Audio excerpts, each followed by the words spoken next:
Hi, I'm Dhruv. OnePlus. It's that company which makes high-end premium phones at sub-premium prices. My first OnePlus phone was the OnePlus One and I loved using it. But OnePlus did admittedly lose its way for a bit after that phone.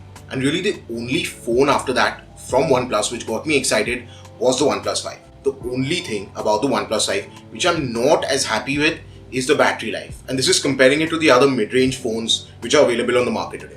But large battery sizes is not the trend for premium smartphones this year. But narrower bezels and taller screens are.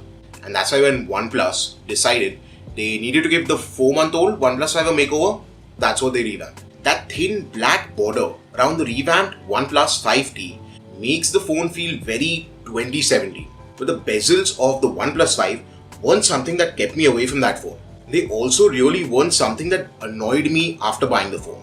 In fact, the side bezels are really thin on the 5 and appear to be as thin as the 5T.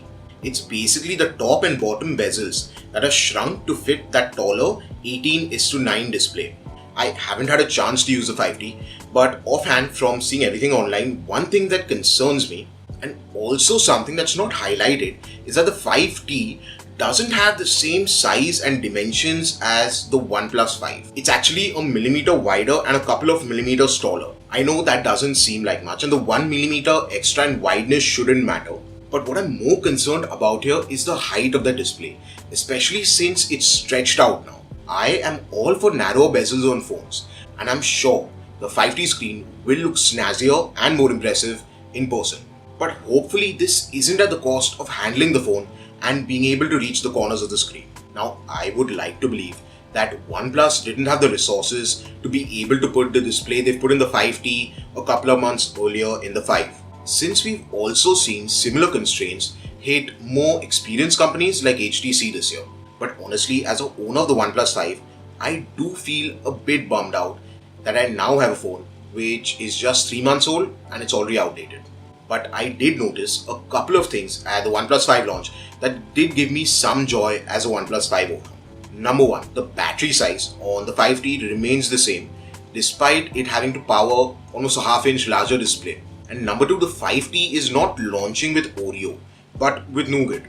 Now, going by OnePlus's past, I'd be willing to bet both the OnePlus 5 and the 5T will be getting the official Android Oreo update sometime early next year.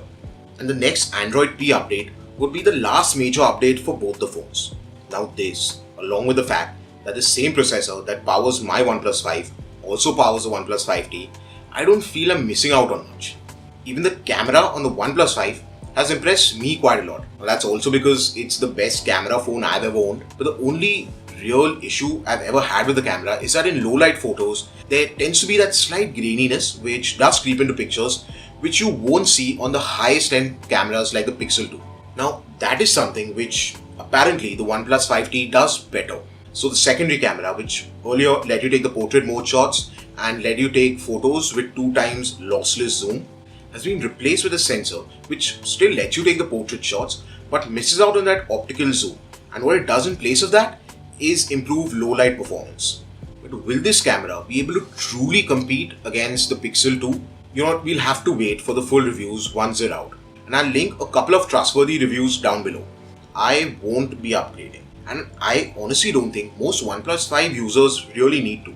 Despite the changes to the display, and even if the camera turns out to be as good as OnePlus has hyped it up to be, there doesn't seem to be anything that significantly enhances the experience that the OnePlus 5 already provides. If you own a OnePlus 5, you'll be better off waiting next year for the 6, which would almost certainly launch with a more powerful processor and a more efficient one, and hopefully should bring more meaningful upgrades for you. But if you've held off on buying the OnePlus 5, the 5T seems a great phone to buy, especially considering the price, at least here in India, remains unchanged. But before you spend your money and buy this phone, just make sure to check out those reviews once they're out, just to ensure that OnePlus hasn't screwed up. If you want a detailed hands-on video of the OnePlus 5T, I'll leave a link down below to Dave 2D's video. I found that really good. Thank you so much for watching. Hope to see you soon.